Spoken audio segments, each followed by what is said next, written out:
Guys, today we're going to talk about a family evacuation and escape plan. Things can happen at a moment's notice. A couple of years ago, we had a train that derailed a few miles from here, and it was loaded with chemicals. When it derailed, it was near a neighborhood, and they ended up evacuating 1,500 people within an hour. And you didn't have much time just to grab your things and go. So there are events that can happen like that. It doesn't have to be SHTF. It doesn't have to be, the zombie apocalypse. It can just be an event that happens suddenly and you need to just get out of Dodge. So we're going to take a look at putting together a plan for your family to be able to get out of your house if you need to at a moment's notice.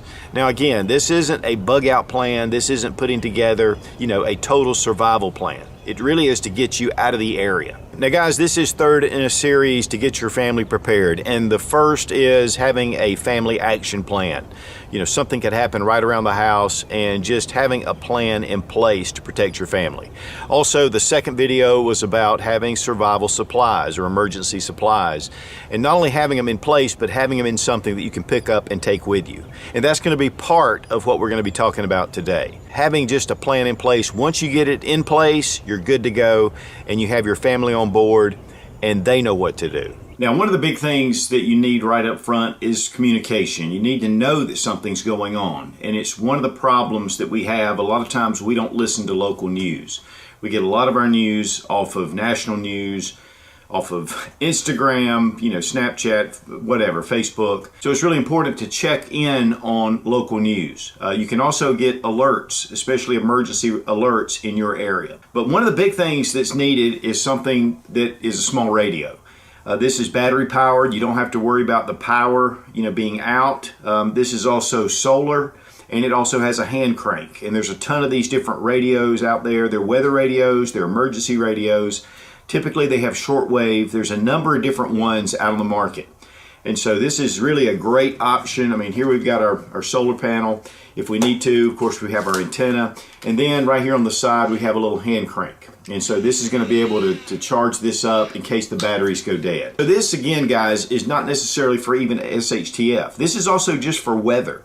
I mean, knowing when really tough weather's coming and having an open communication to emergency services. Now, of course, in environmental, but also in things like we talked about with the chemical spill. Knowing what authorities are saying, knowing what areas you need to go to, knowing what shelters you need to go to. And so follow instructions and listen, because a lot of times certain avenues, certain ways are going to be, clogged up. They could be blocked. And so this is going to give you alternate routes. Now, your GPS obviously is a great resource if you're getting cell service. Also, letting your family know that this is available and showing them how to use this radio, and having it in a place where everyone knows where it is. Now, having kind of sturdy clothes, that's important. Of course, dress to the weather. If it's cold weather, obviously you'll need to make sure that you have your jacket and whatever you need to stay warm. Where you find yourself may not be temperature controlled, so it's good to be able to have excess that you can pack away. And then, of course, good shoes, sturdy work boots, shoes for the whole family. And that's really important to have those as you leave the house. And anything that you might need for protective gear, such as goggles, glasses, safety glasses, or even face mask. In a chemical spill, a face mask could really come in handy. And of course, and then protect your eyes as well.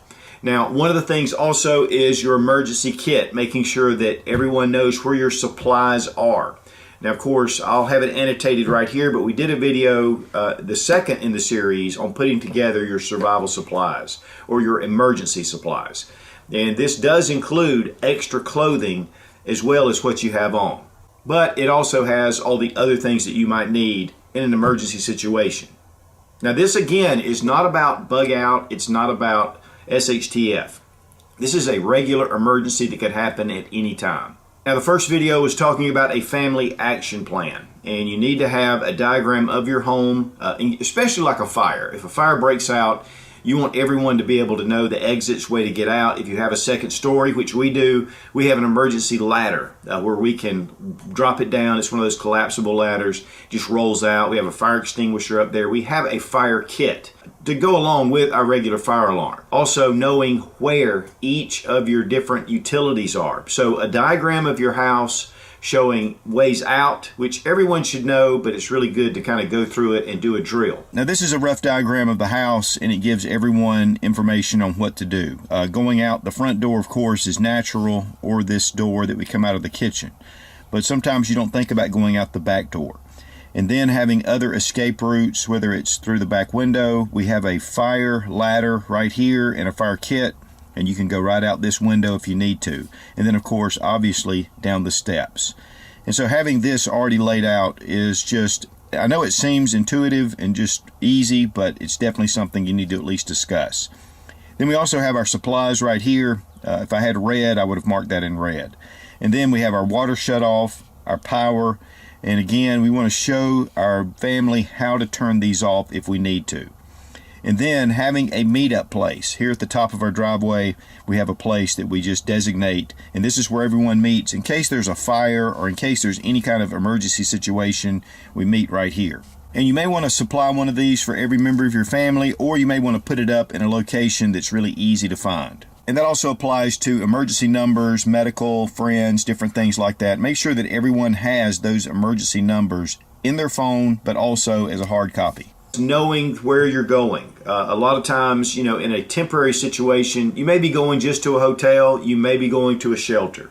And so you need to put those things into consideration because you may have pets. If you have pets, they're not going to allow them into a shelter type environment, and possibly even a hotel. And so maybe, knowing where you need to put those pets, in the meantime, it may be friends or neighbors if it's a localized emergency. And again, guys, you may be going to friends' houses, which really would probably be the ideal situation. Going to friends, you're feeling a comfortable environment, very welcome, and it's nice. But we all don't have that option, and so public shelters may be what you need to go for, and you need to make sure that you know the rules so when you get there are no surprises. Also, letting friends and neighbors know where you're going if you're having to leave your house, and that way if anybody comes to your house looking for you, they'll know where to find you. One big thing is to have cash. Now, your debit card, your credit card, those are great, but sometimes ATMs are off. Sometimes they run out of cash. And so having some cash on hand, you may be going to a place to get supplies and their power's out, or they are not able to access their credit card machines. And so having that cash really is a huge plus. So guys, while this is a very simple thing to put together, a lot of times we put it off, and it's something that's very important. It doesn't take a lot of time to sit down with your family and to plan these things out. And once you have them planned out, you're good to go. It's really good to go over your evacuation drill at least a couple of times a year, and just to kind of get everyone in sync. The one thing is about drills and about training in general for anything is that it gets you prepared, it gets your mindset right. Now again, guys, this is not necessarily geared toward, a bug out, a serious bug out where you're getting out of Dodge and the whole world's collapsing around you. It may be a very localized thing, which is more typical than a nationwide or worldwide event. And all these things we're talking about where they will feather into a bug out situation, it's really important to have those everyday plans in place. So guys, I hope this inspires you to have a family emergency plan in place. Again, this is part 3. You can check out the others. But guys, it's really simple, and once you get this laid out, it's going to give your family the knowledge to know what to do. It's going to give you a plan. This helps to keep panic down and helps you to make wise decisions. And if you're serious about prepping and survival, check out Survival Dispatch Insider, one of the best resources on the web using some of the top names in the survival and prepping world. We upload one video exclusive to the Insider every week. I'll have a link down below in the description. Check it out. Be strong, be of good courage. God bless America. Long live the Republic.